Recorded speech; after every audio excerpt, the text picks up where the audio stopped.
And CAMP spells camp. And that's what's going on this week Yes. up in Flowery Branch.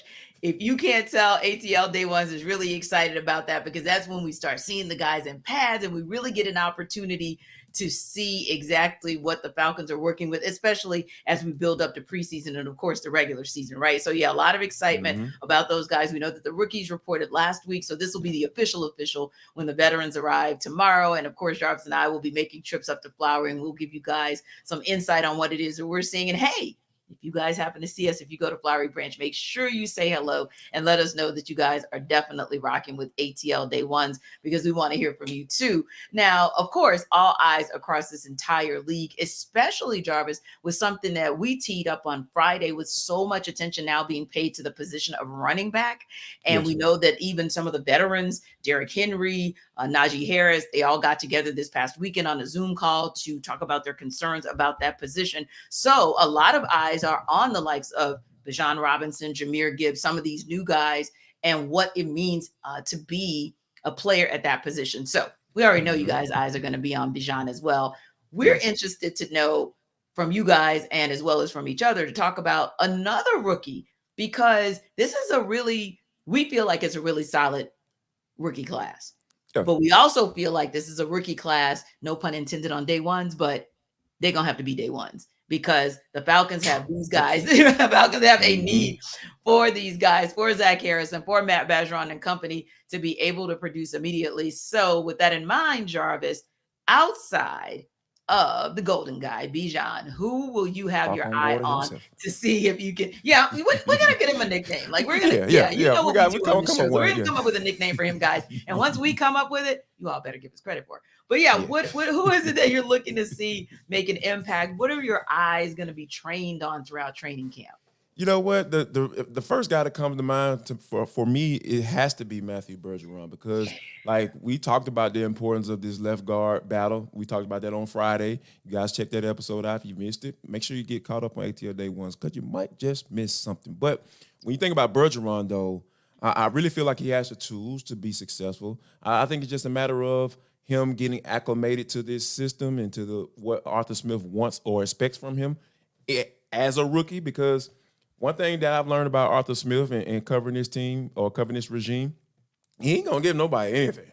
Like he's not into, hey, we drafted you here you go. Like, nah, he's not into that. Like he's gonna be able to push those guys and say, hey, here's my expectations. If you don't meet those qualifications, you're not gonna start. You know what I mean? So I think that, and we have someone who I feel can come in and spot start for a couple of games in Matt Hennessy to get the job done and until you get your mind right or get your act together because this is why we drafted you. You moved up in the second round to go get him. You did that. You know what I'm saying? So I think that and he's making a positional change as well. So there are a lot of key factors who I feel that may slow up their process, but he's the guy that I got my bullseye right here, T. I got my bullseye right here on my phone. Like I'm going to be looking at Matt Bergeron as to what he's doing. And you know what? I always get my little sneak peek as to what to expect when they go one-on-ones because that's where I'm going to be.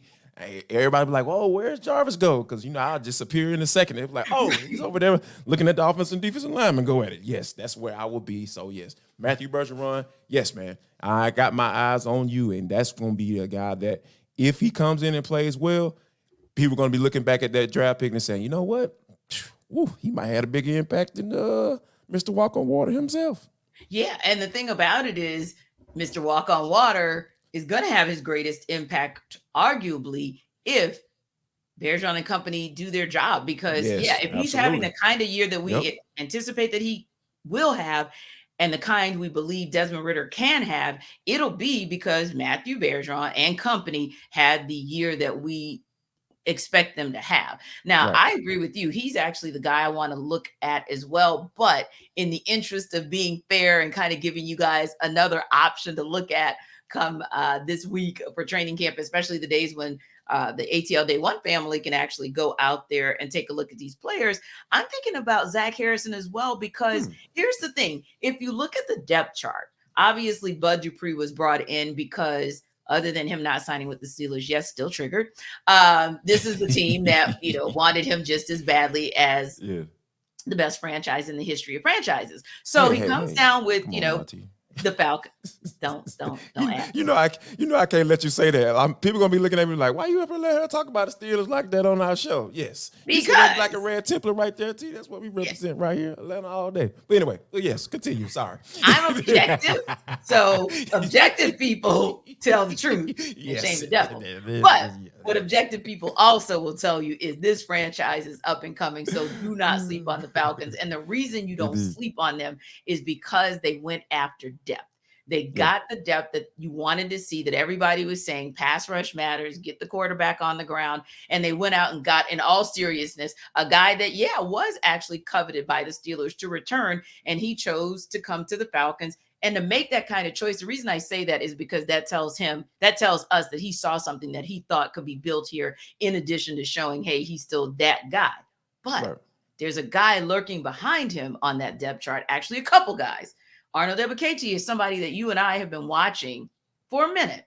And AK told us, you and I both talked to him one-on-one earlier this offseason, and he recognizes that the pressure's on him and he embraces it. He's done a lot to get his body right. He's done a lot to get his mind right. He sat at the foot of, so to speak, the likes of Calais Campbell to see what is it that I can do better at my position to be an impactful player down after down. So you've got those two. And then you have even D'Angelo Malone, who I would say kind of showed signs, showed flashes here and there. Where does Zach Harrison fit in to all of that? Where can they find spaces and places for him, the guy who truly soaks up a lot from Calais Campbell, and how is that going to potentially impact him? So he's a guy that I'm going to be looking at as well, just to kind of see where he can fit in.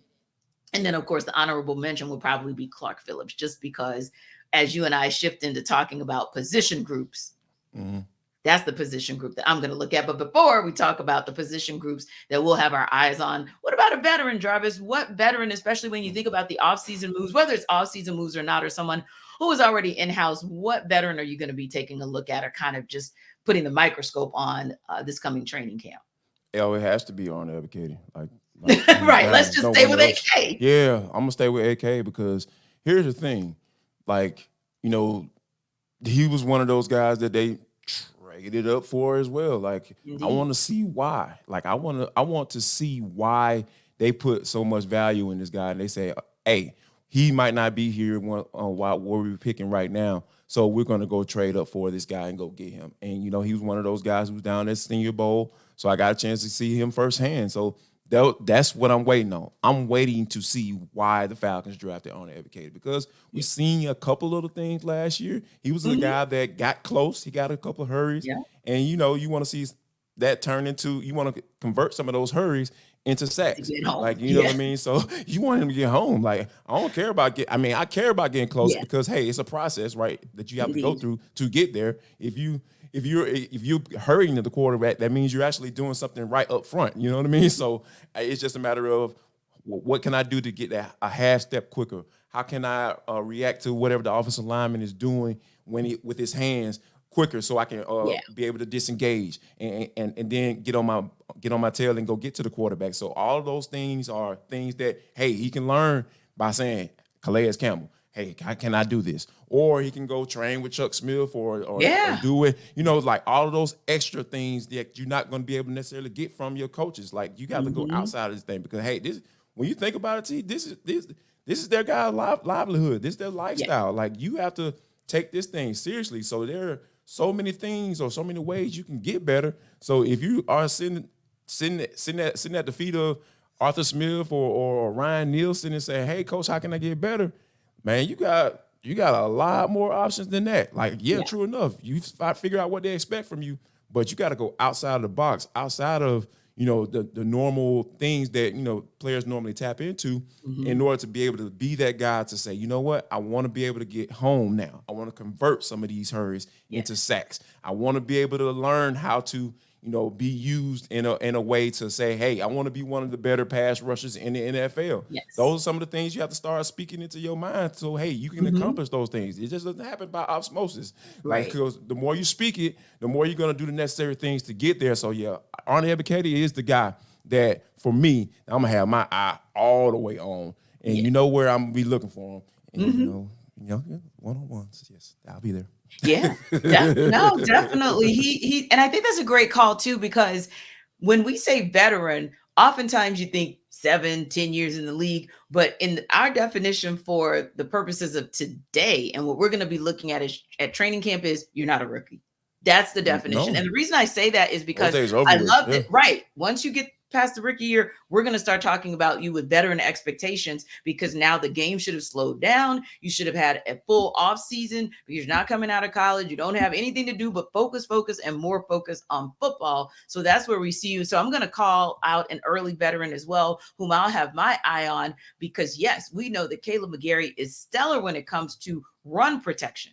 But Ooh, going that's a into good one. your 5th year, Ooh, we that's a need good to one. see you up the ante in your pass protection. So I just want to see Yes. how he's moving in training camp. I want to see how he's moving when he gets a couple snaps in preseason to see what kind of protection he's actually giving Desmond Ridder so that Desmond Ridder can get his job done to get the ball to Drake London, to get the ball to the guy who's not on the pup list, Kyle Pitts. Yes, That I know. Yeah. so yeah, I'm gonna have Yeah. my eye on him. Just and of course, it's easy to talk about, and that's why I love that you went with AK because it's easy to talk about maybe some of the players who were acquired in the offseason who may be on a prove it Hmm. or who we may have even seen a year ago and we want to see more from them. But I really like AK as in you're a veteran now. So let's see better in the second year. And I like mine is Caleb McGarry Yes. because absolutely I think that we have to see better pass protection in order for this offense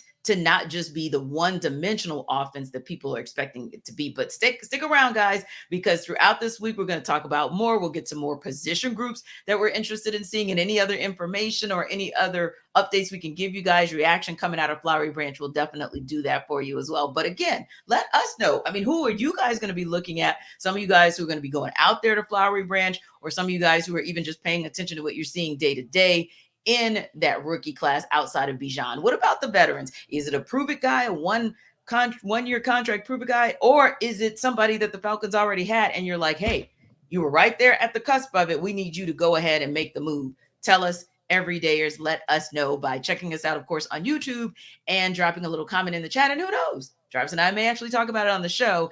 And of course, don't forget to continue to download ATL Day Ones wherever you download your podcast.